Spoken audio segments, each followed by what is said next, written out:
Hey, welcome to Car Guy Confessions, brought to you by ARP. I'm Jeff Smith. This is my car buddy Cam Benty and car builder Steve Strope, and we're going to tell you some stories.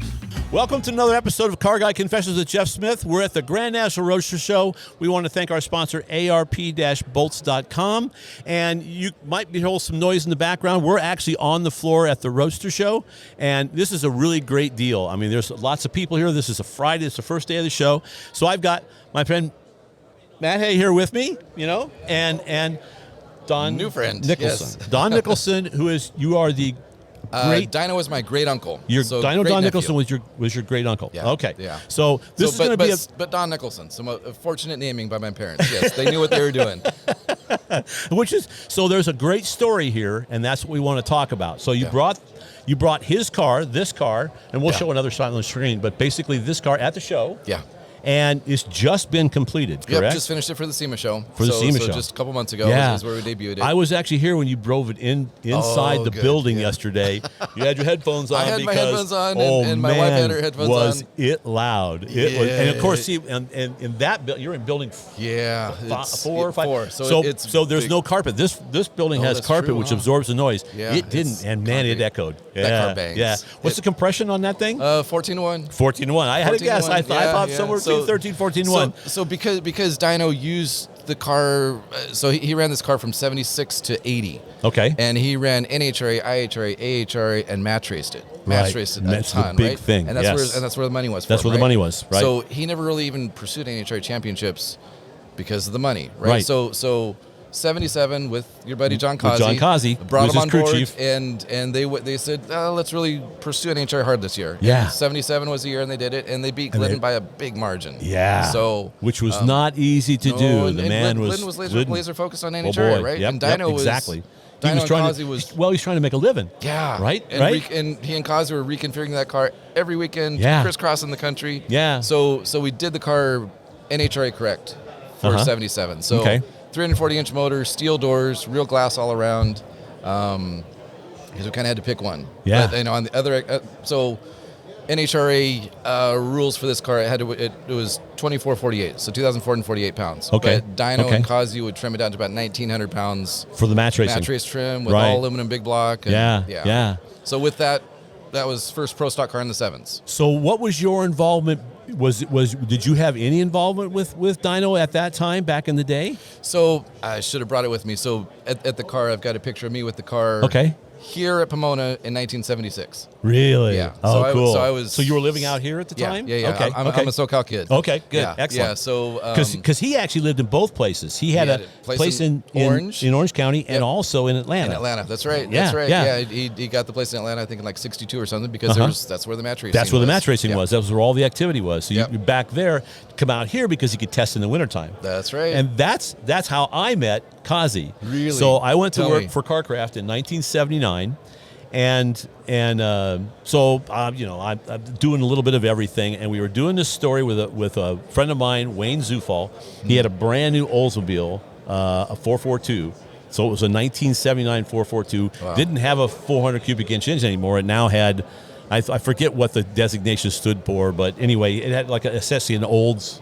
The smallest old, probably a 350, I think, probably something like that. He pulled that motor out and put a 455 in it, but put all the factory other parts back on it, so it looked stock and it would test smog, right? Oh, so we were down there interesting. drag Clever. race testing it. So we're down to Orange County one morning, and here comes Dyno Don's trailer, and they start unloading, and so they're waiting for the track to warm up. So they're letting us kind of prep the track for them a little bit, lay some rubber down. Thank you very much. So Causey walks over at some point and goes, "What you guys doing?" So I told him what I'm doing. He kind of, okay, and you turn around, walk away. He doesn't remember, but I do, because that was when we met, and that's where our friendship started. And to this day, I talk to him, every once in a while. He's a busy guy, but guy. The last, and especially with all that stuff that he was doing with the Engine Masters, just fantastic stuff. But so now they race the car, obviously. Couple-year-old cars, they disappear because you move on to other things. Yeah, that's right. The car gets cannibalized for next year's car. Did right? it end up being like a bracket car or something? Or No. do you know what the history is? This is the only car that Dyno kept. Oh, he kept it. He kept it. So it's always been in the family. Oh, okay.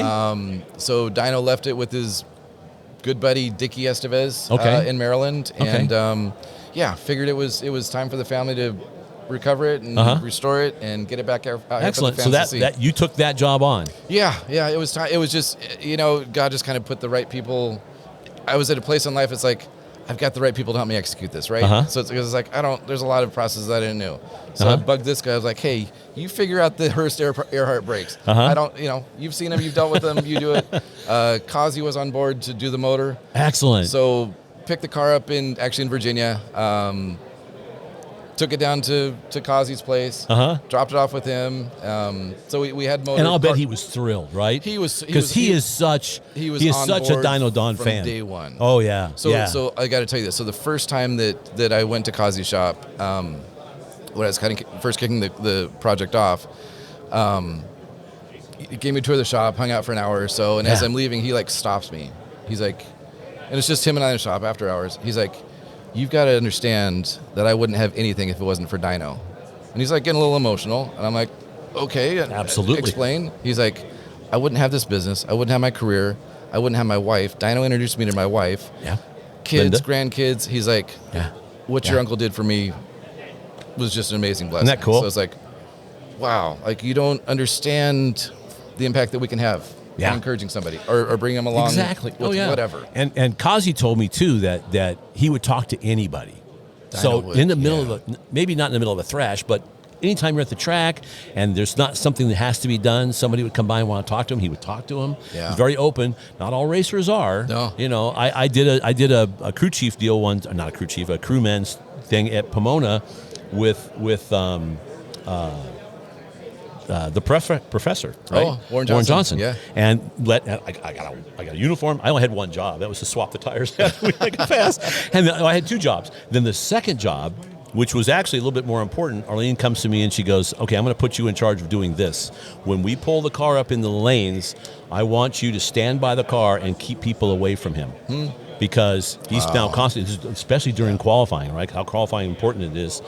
And you need to keep people away from him. And I went, okay. Yeah. And this one guy came up and he was like, you want to get an autograph? And I said, well, he's kind of busy. And let's only take a second. And I said, I don't know why it occurred to me, but I said, what do you do for a living?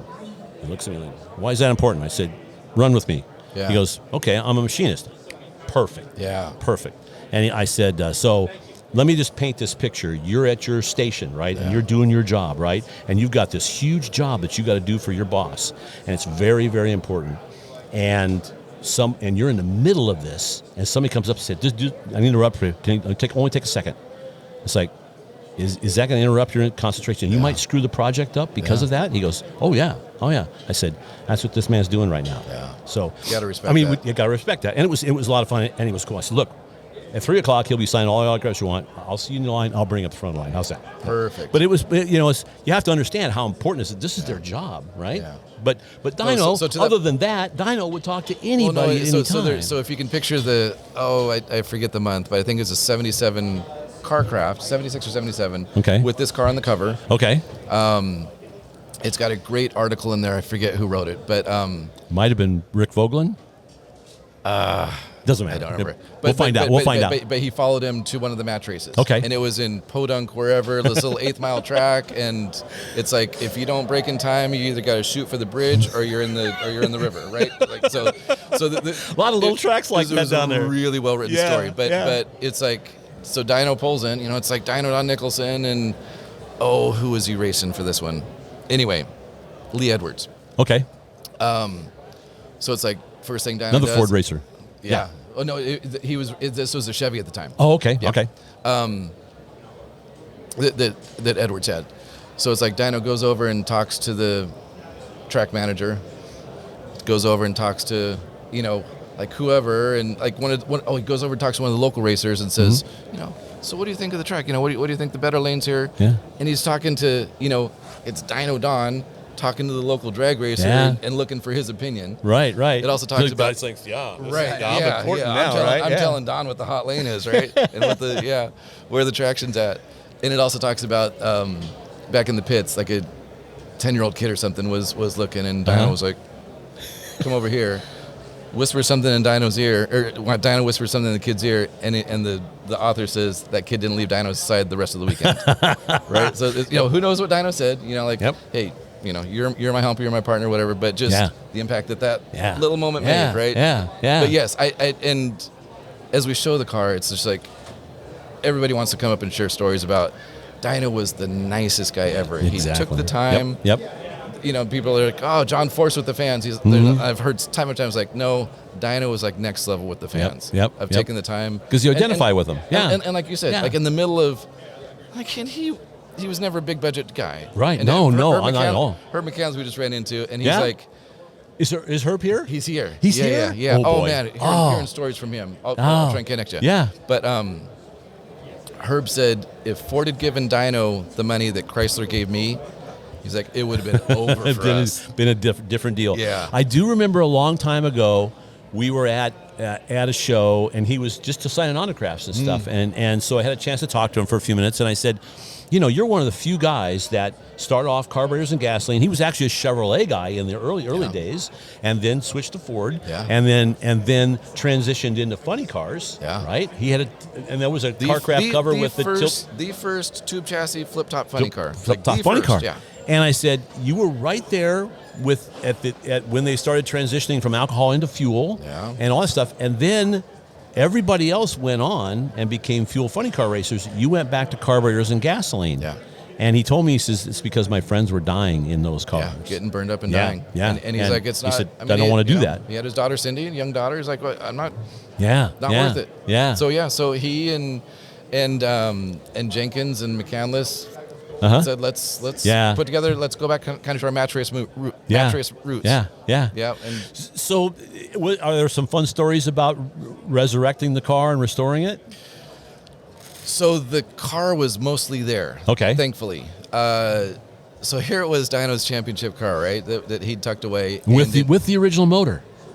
I didn't. It's not the original motor. So but the something the similar? motor is period correct, and it was Lyle Lessig, if you remember that name. So it was it's actually a motor that raced against this car. Okay. Of all things, but it was carb to pan, and as I dropped off to Kazi's like, yeah, we would have done this. He's like, because nobody's going to know, but now everybody knows. I don't think it really matters. No, it doesn't. Because it's raised port heads, and sure. He's like, that's.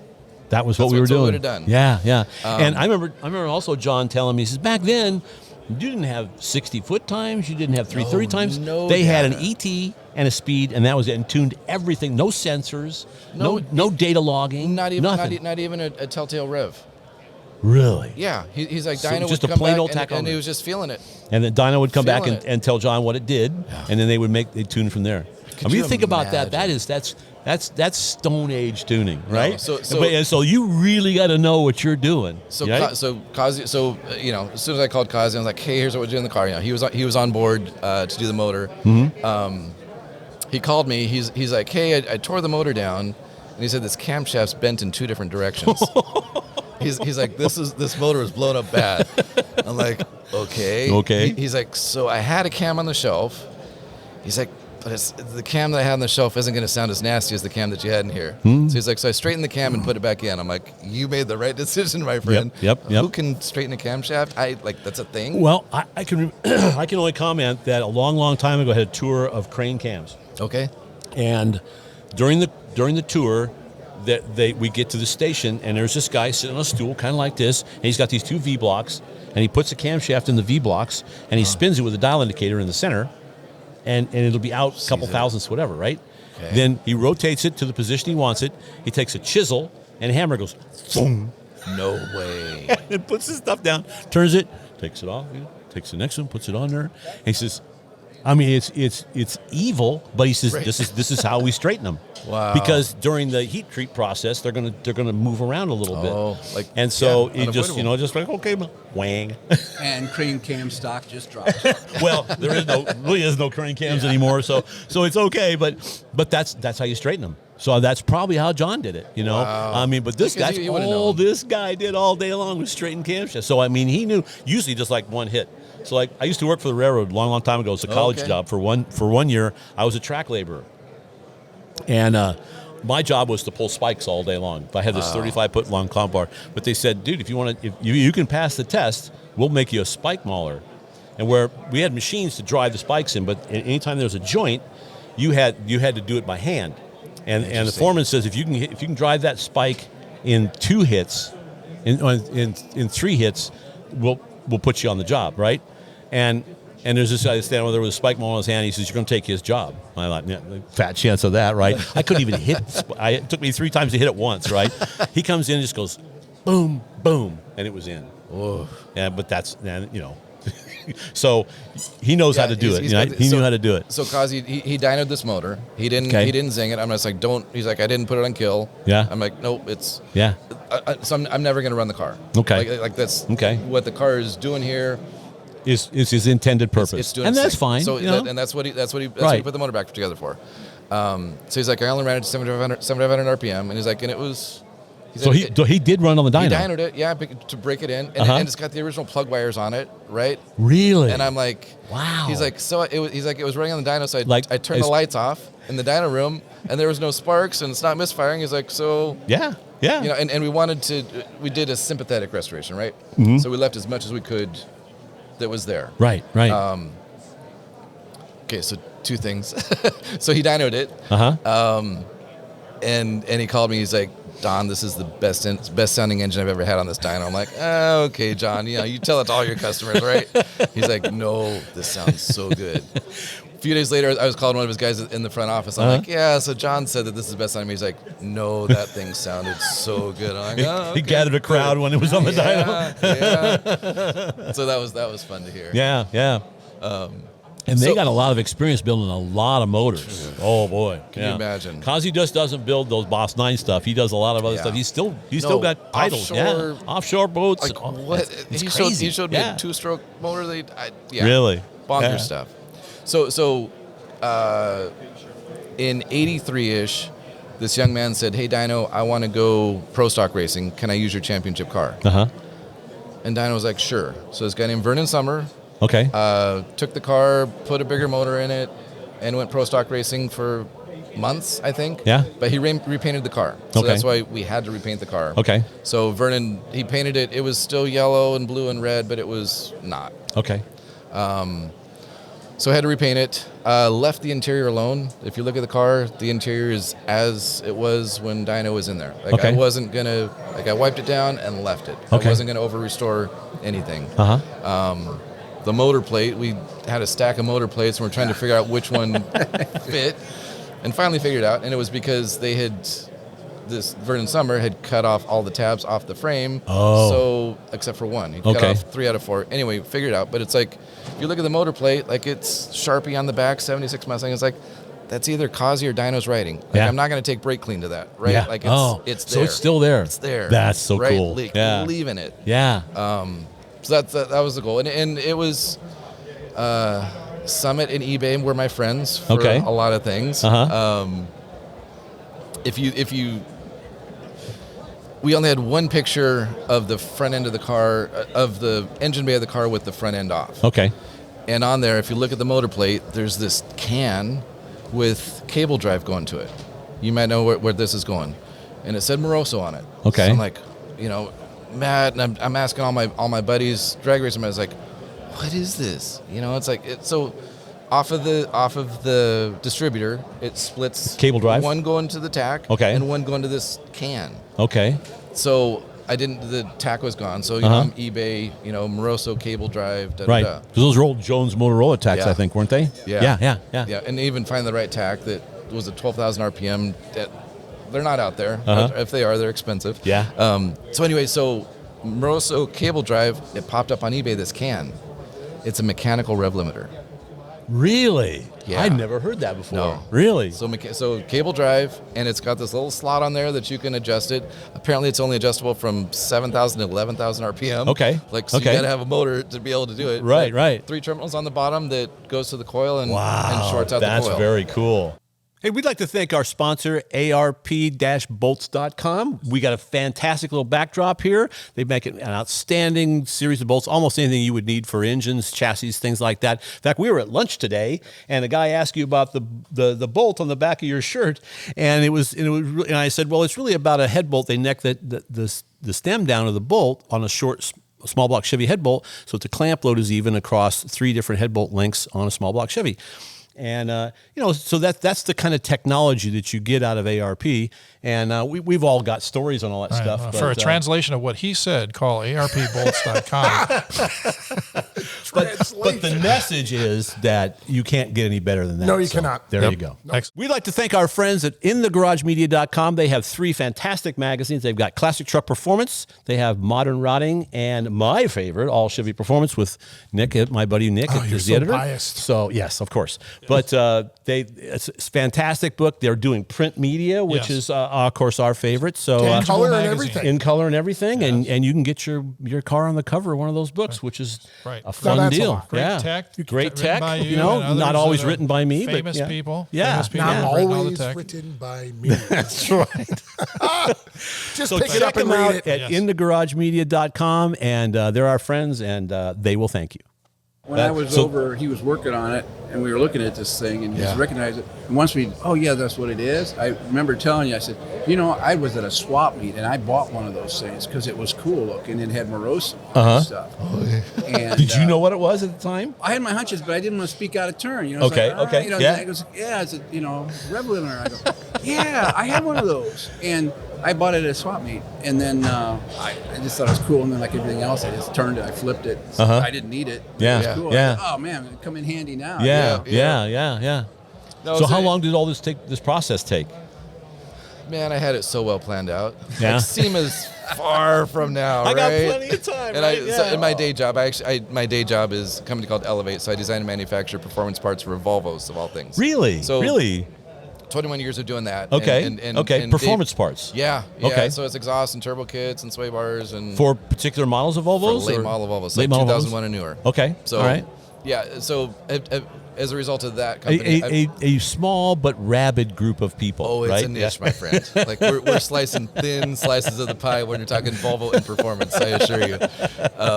But so I've done a few SEMA cars. Okay. And Volvo's actually had me build like 10 different.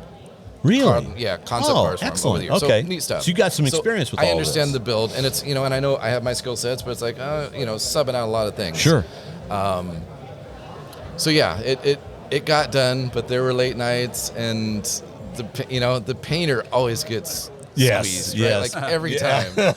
You know that Every very, time. very well, don't so you? it was, and he's as the weeks are counting, and Darren Dolzals who painted it, and he's a drag racer. Okay. He's there in Chandler, Arizona, nearby me, Uh-huh. and as I started asking around, like, So you were building the car in Chandler? Yeah. Which is Yeah. near you, right? That's right. You guys are only like. Half an hour, I think. Yeah. Okay, Yeah. okay. No, and so guys. So like Matt, how did you guys meet? Brian Benedict from Hot Wheels. Yeah. Okay. Yeah. Okay. Yeah. So Brian, so going back to my Volvo stuff, Brian did design some of my first body kits, and Okay. I've known Brian since going to church together, long time ago. Okay. So Brian Benedict's head of design for Hot Wheels Mattel. Uh huh.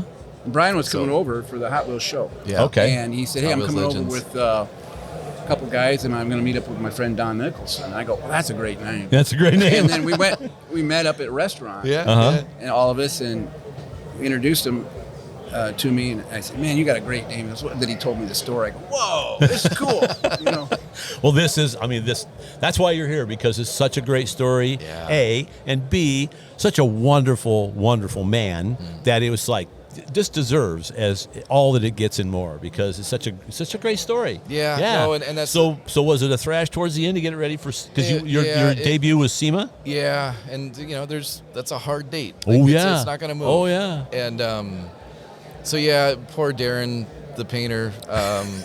He did it in 17 days. Wow. And that included a lot of fiberglass repair work. So it's entire one-piece front end fiberglass front end, and but he got it done, and just amazing. Yeah. And my buddy Brian Pride was my fabricator, and he's nearby me in Queen Creek, and so he built the headers and brackets and tabs, you know, and there's a million little things that it needed, and it's right? all one off. Yeah. That I wasn't anticipating, honestly. Yeah. So it's like, okay, we got the motor, we got the Lenco, and it's magnesium case Lenco, so it's Okay. the right Lenco, and you know, sent it to Lenco, and they went through it, Uh-huh. so it's all right. But so we had a Lakewood bell housing, scatter shield. It's like, Yeah. okay, cool. There's not a Lakewood bell housing for a Cleveland to a Lenco, right? And I didn't know that. We were just like, okay, there's no holes that match here. And the window for the fork is like In the wrong place. mega in the wrong place. Yeah. So it's like, oh, see, we needed you around to say, no, guys, don't get ahead of yourself here. You still got some fab work to do Uh-huh. here before that's Yeah. getting into that. Yeah. But you got it done? We got it done. Yeah. Yeah. And Mike Spagnolo, the president of SEMA, is a good friend. So Uh-huh. he got us a great spot in the SEMA Live booth. So So how was that experience? That was Did you fun. meet a lot of, I imagine, a lot of Dyno fans, right? Yes. Yeah. And I would say even more so at PRI, to be honest. Okay, sure, because it's more of a racing it's group, all yeah. the racers. Yep, Yeah, yep. we're not there with Hello Kitty floor mats and stuff. So Right. yes, we love good. SEMA, but it has its aspects. It does have that segment. Yes, it does. Yeah. Well, and at the SEMA Live booth, it's where they had a lot of the car guy celebrities coming through. So Leno was coming by, and Wayne Carini, and Chip Uh-huh. Foose, and everything. Yeah. So it was just fun getting to show the car to them. Sure. Yeah. And reconnect yeah. with them. So Yeah. yeah, it's been a fun journey. So yeah, it's just not that I need another project in life, but it's just honoring my uncle's legacy. Yeah. Yeah. Right, so put That's together a that's- website, dynodon.com. Okay. And that's got a gallery of all of his cars from like 1940s through, you probably even remember the last car they had, that 62 Pro Mod. Yeah. They yeah. did exhibition yeah. races with. Right. Yeah, Right. yeah. With a So- 409 motor.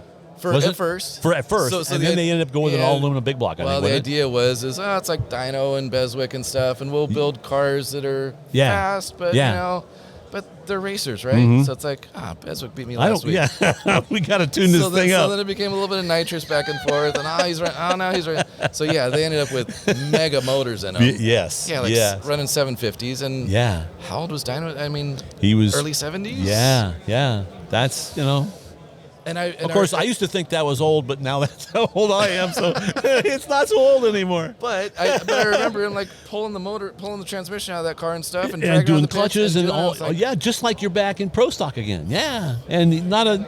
Well, so even with this, so I'm 53, right? Yeah. And so even with this, when he won the NHRA championship he was 50. Okay. And that was like big news. It's Yeah. like this older gentleman just, Can still it's pull it Dyno off. Don, but Yeah.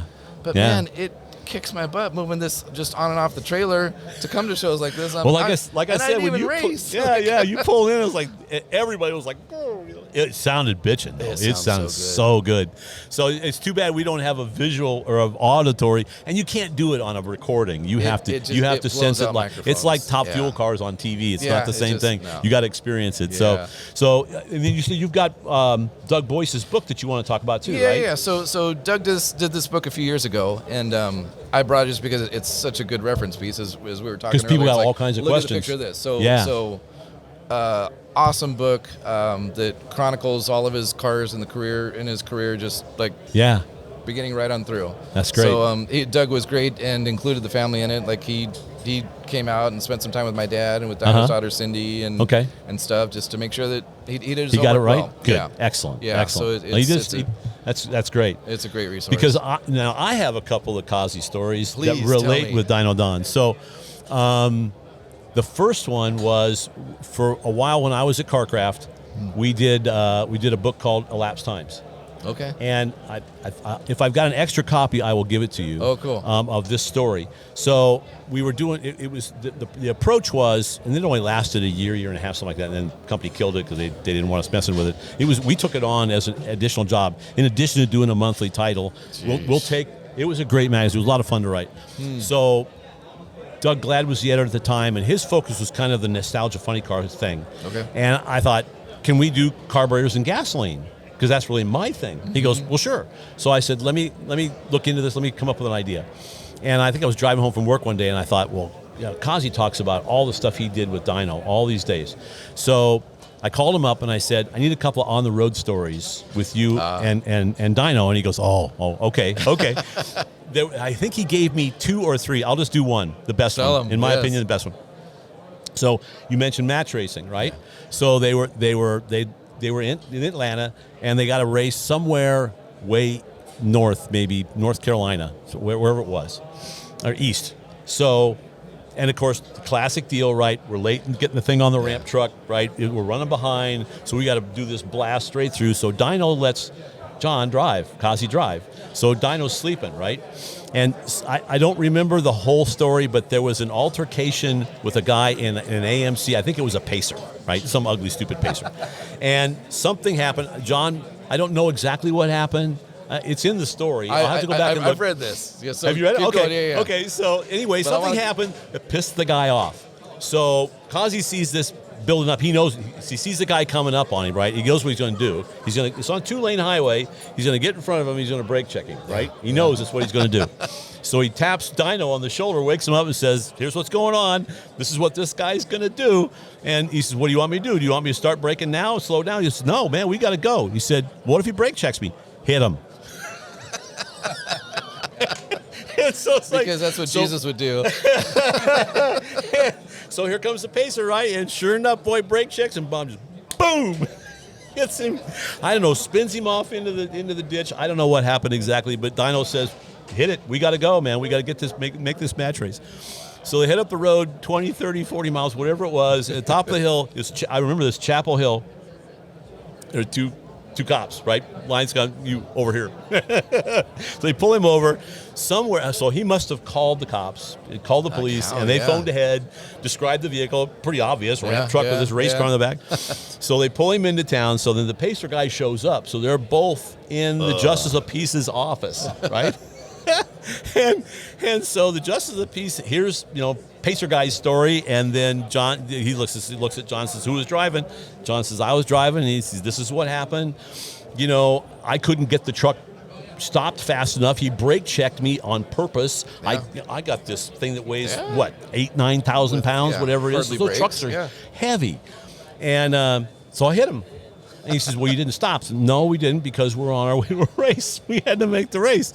So this back and forth, and everything. So the AFC guy's really unhappy. And finally, the judge says, "Well, I'm going to fine you for brake checking him, and I'm going to fine them too." He says, "But you know who this man is?" The judge did. The judge said, pointed to Dyno Don, says, "I don't think you know who this man is." And it's like, and it's, I think actually, I kind of screwed the story up because I said, "Well, did you get fined?" He goes, "Oh yeah, we got fined." "Were you late to the race?" "Oh yeah. I mean, we were in trouble with the promoter because we didn't make it," but it's such a great story. And then he told me this other story that was also in there about, they were going somewhere, and they had a luxury of time now, and there was some downhill thing that you could ride these little sleds down this deal, this downhill thing, and Dyno says, "Let's do that."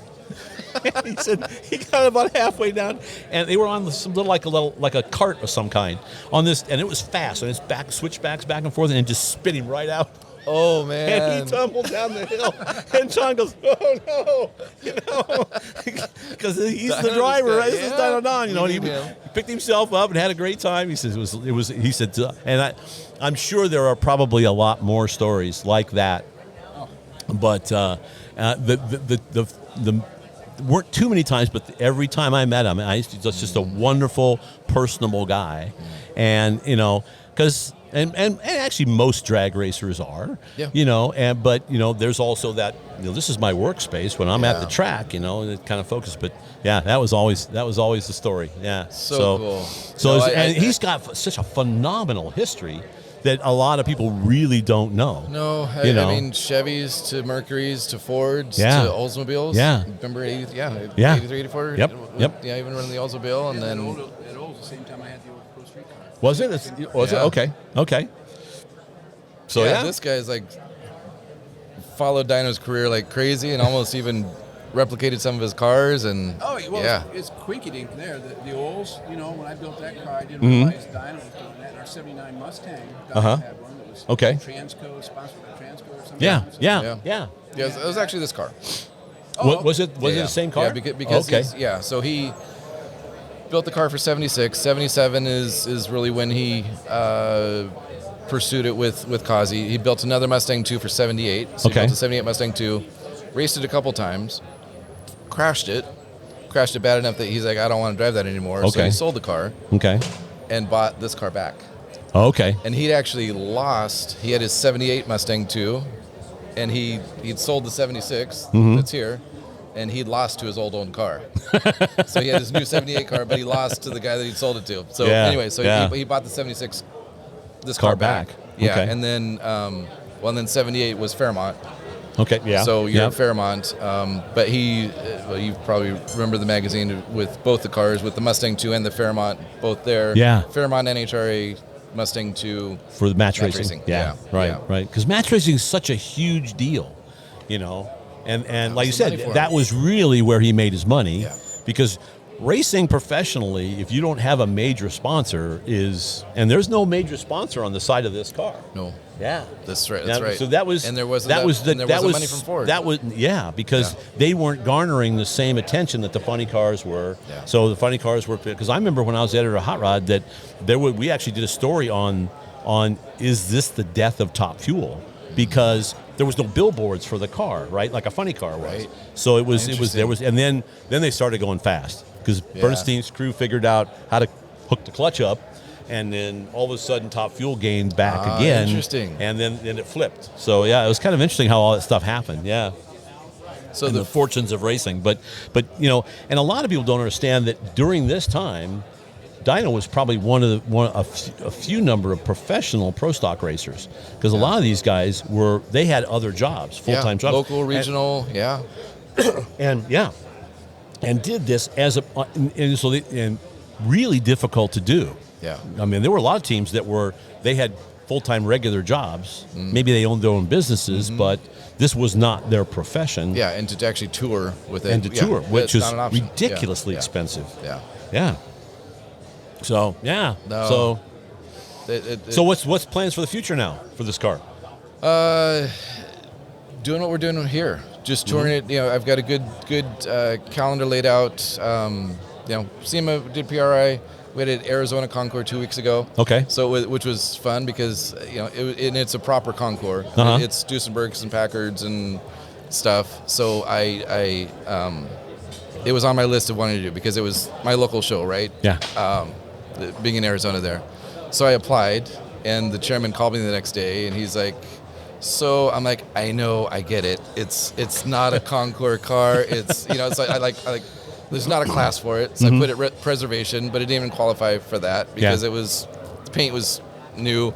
I'm like, I know, I get it, but it would be cool to have this car thing. And he's like, well, I remember seeing Dyno Don race, and I'm like, there's hope here, right? Yeah, exactly. And then he's like, yeah, we don't have a class. I'm like, I know, and I'm just like, I'm not even looking for judging, just exhibition only. Just be cool to have it there. Yeah. And he's like, well, does it run? Yeah. I'm like, oh, it runs. And he's like, this is an outdoor show, right? Yeah. He's like, well, would you start it? I'm like, would you let me? Yeah. Because you know what happens when you do that. I mean, yeah. it's like calling. It's just like everybody wants to be around it. Yeah. So that was fun. With Duesenbergs and Packards. And nobody else can compete with you on that level. So that was fun. So just touring the car around and need to kind of find a forever home at some point. I don't know what that looks like. It's kind of the worst business model ever to invest in this. This was never really a business model, was it? Because it's a love thing. It's like it's family thing. Yeah, right? So yeah. There's certain things that just have to be done, right? Yeah. So what was your involvement with the car? He did everything. Yeah.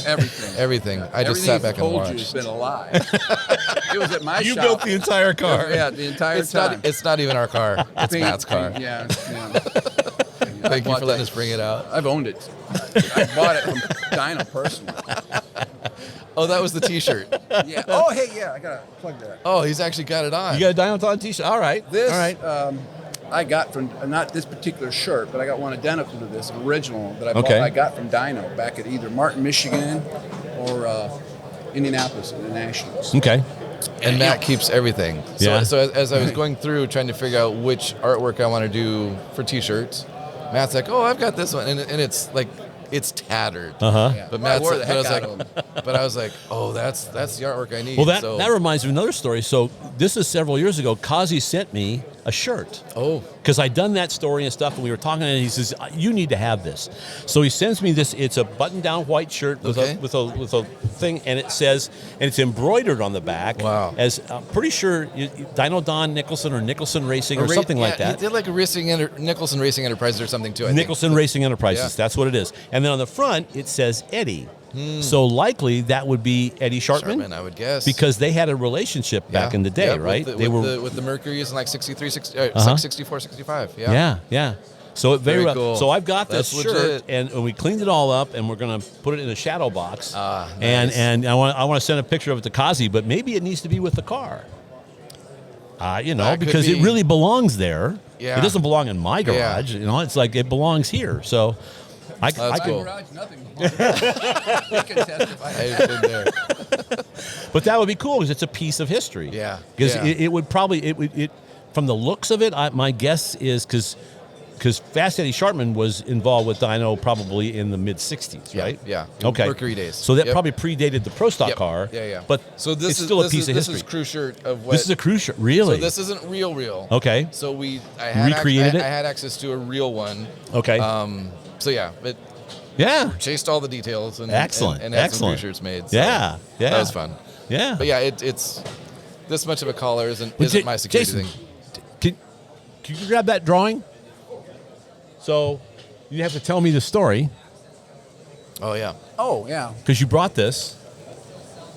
That is a drawing. I have a very good friend, Tom Walsh, and his father, Tom Walsh Sr., did that. It's a hand drawing. Okay. Pencil and All right. whatever else you used on that, but it's a beautiful piece, and Yeah. the timing just worked out right with, Don getting the the car. car restored and Yeah. everything. So Yeah. that's what that's about. And the guy that did that, Tom Walsh Sr., he's got artwork in the Smithsonian and the Peterson Really? Museum. In the Peterson Museum too. And, Yeah, and the Smithsonian. He's a Wow. model And car he's builder. 92. Like Yeah, quick. he's upper Really? 90s, yeah. Yeah. Wow. And I had built a concept car, a salt flat car that was based on an Indy Offie motor. Okay. And I built it was like, I don't know, it's like 4 or 5 feet long. Uh-huh. And then he saw it and he said, I want to do a model that. And when he builds models, like, 12 scale, 16 scale, 8 scale, whatever, it's all handmade. Wow. And I wish I would have brought a picture. I showed Don when he came to the house one time. I mean, everything's handmade, and he built this beautiful. They called it the Hayliner. It was for like salt flat cars. Okay. And he did a beautiful model of that, and then that's sitting in the Speedway. I donated it back to the Speedway Museum. Excellent. Yeah, Yeah. and they have it. So Very it's cool. a neat piece. Yeah. So he is an incredible, and his son Tom Walsh I've known for a long time. And Tom is he's been around. I've known him for a long time. He helped me restore the turbine car. Okay. When I got the T-Bird back, he's always been there. And now with Deb's situation, I got to do something, lift something. I could take the front end off the Thunderbird. 'Cause I got to do some motor work. Yeah. I called Tom up. Okay. He'll come down and help me pull it off. Yeah, Because that's great. Deb's unable to. So. Yeah. So there's probably a ton of people that helped you with this car. There were. Yeah. No. Matt, I can't and put like you on. I said- won't put you on the spot to No, try and but- name but- everybody. But the big ones were Darren Dole's with the paint. Okay. Brian Pride, who did all the fabrication stuff.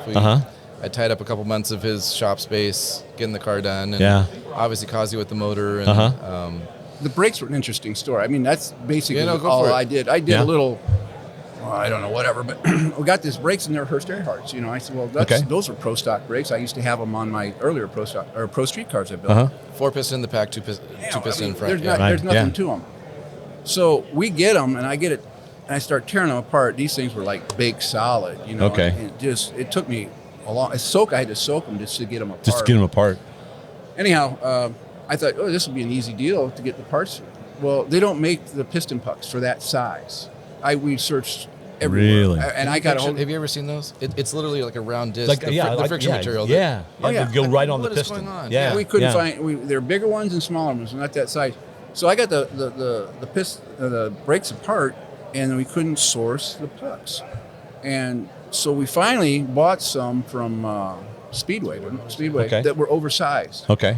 And then Don had a professional guy machine them down and Okay. fit them in there. Yeah. So and that's basically. Wow. And So you had to that's- make them. Yeah, and it's funny is Basically. getting back, Doug Jerger of Squeege's. He said, well, Matt, he's the one that turned me on to where to get all the seals for these pistons. So I had to go to this place and I had to pick out all the seals, and there's a bunch of them. Yeah. Yeah. But fortunately, they had them. Some were back ordered, but. So Doug says, come over. I got a box full of Earhart parts. So I went over there and nothing. They were too big, too small. So we were like, Yeah. Fortunately, the calipers themselves were in decent shape. Yeah. Really, Okay. they're decent shape. Beautiful I did a castings. I mean, those are like Yeah. Yeah. So Well, that Ridgeler stuff was aviation Yeah. oriented, right? Yeah. Yeah. So it's funny. Those Hertz Earhart brakes, the smaller ones, like on the fronts, they were used on go-karts. Okay. Yeah. Okay. The racing go-karts for a long Wow. time. So that was And that's the part people don't understand is all the little details, because it's the details that make the bigger project, Yeah. right? Yeah. And all that stuff can eat up an enormous amount of time and energy just to get it right. Yeah. But it's got to be right. it blew me And- away that he got the car done in time. I mean, it was Yeah. like 3 weeks out, and I says, "And you're going to have this done by when?" Yeah, For no, SEMA. well, Kazi was like, I know when I shipped you the motor, and it's here. I'm like, oh yeah. Well, you he's came like, by my he's like, I don't believe it. I can't believe it. You came by my house with the front end in the trailer. Remember that time you Oh, came by, yeah. stopped by? When I was and- running, yeah, because it was like, hey, I can paint her. I can leave you the front end because we're working on the chassis back there, and then I'll swap them. And Yeah. That was only like, I don't know, it was like 3 weeks away or something, wasn't it, from getting it done? I was like, all kinds of time. yeah, oh yeah, 3 weeks. Let's take a vacation. come So back. at SEMA, did anybody come up and tell you a good story? Something that related to the car? Like honestly, like hundreds, because it's just, And after a while, they all just- blend together. So They do. yeah, So yeah, it's yeah, kind of so. yeah. I will bring this back around real quick here. So you have So to send us this. that's me in 1976. Oh, you have to send us this photo so they I can will, post it. yeah. So that's great. That's Yeah. great. 1976. Yeah. So how old were Pomona. you? I was 5. 5.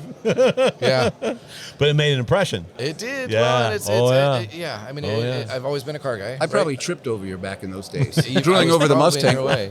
Go away, kid, you No, bother and me. my dad was an educator, woodshop teacher. Okay, So it okay. skipped. He was okay. Cars are a thing, but Yeah, it wasn't like he was turning wrenches or whatever. So, Yeah. but I always was. You Yeah. know, I was bikes and lawnmowers and anything. I could Anything get my with a hands motor. on. Anything Yeah, with- yeah. Cool. Always knew that I wanted to be somewhere in the automotive industry, and God's allowed it. Yeah. So, Yeah, fantastic. It's a great story. It's a great car. So So much thanks fun. for sharing it with us, man. Oh, we really man, appreciate you enjoyed coming it. out. Matt, as always. You bet. Thanks. Really help us Hi, out. Deb. So want to thank you for hanging in with us. We had a great story. That we're at the Roadster Show. We want to thank ARP-bolts.com. Our without them, we wouldn't be here, and without the friends from Grand National Show. And if you like what we're doing, just keep watching, and we'll keep telling you stories.